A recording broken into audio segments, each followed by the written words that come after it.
grandi magistrali e Hispania. Toщо гледа към капут.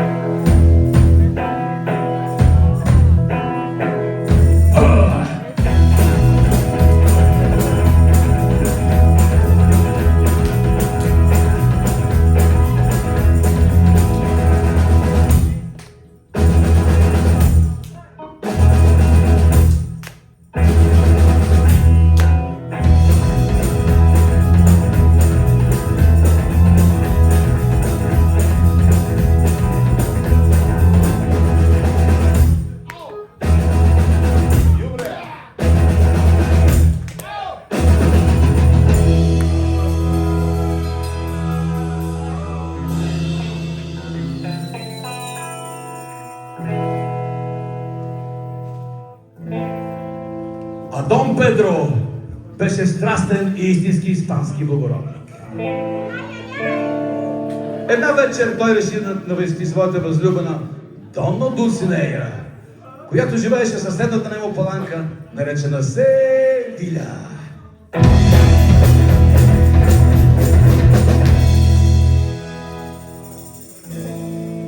Възсядайки своето вярно магаре, наречено Евланти, навличайки сакото от пресован картон, слагайки на главата шапката от два смачкани вестника и захапвайки цветето от бел папер в уста, той се запъти страстно и буйно и устремил към Севиля.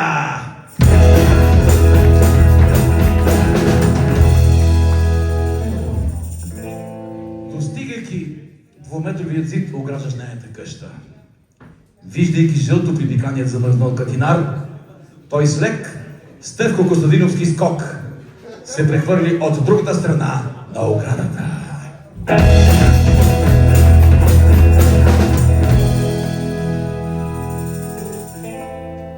Насреща си видя подобен ней силует.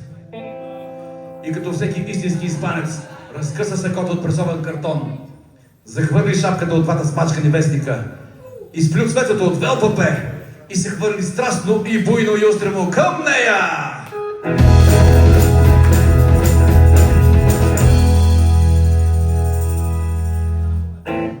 Да, обаче! Това беше селския бик Мучо, който го ръгна с един рог задника с другия в главата и го залепи като пощенска марка на оградата.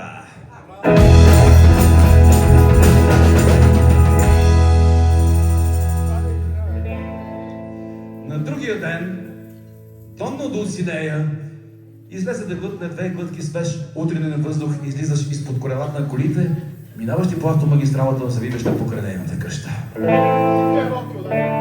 И като го видя така залепен като тапет от лев и десен на стената, тя избърса една сълза от лявото око, понеже нямаше дясно.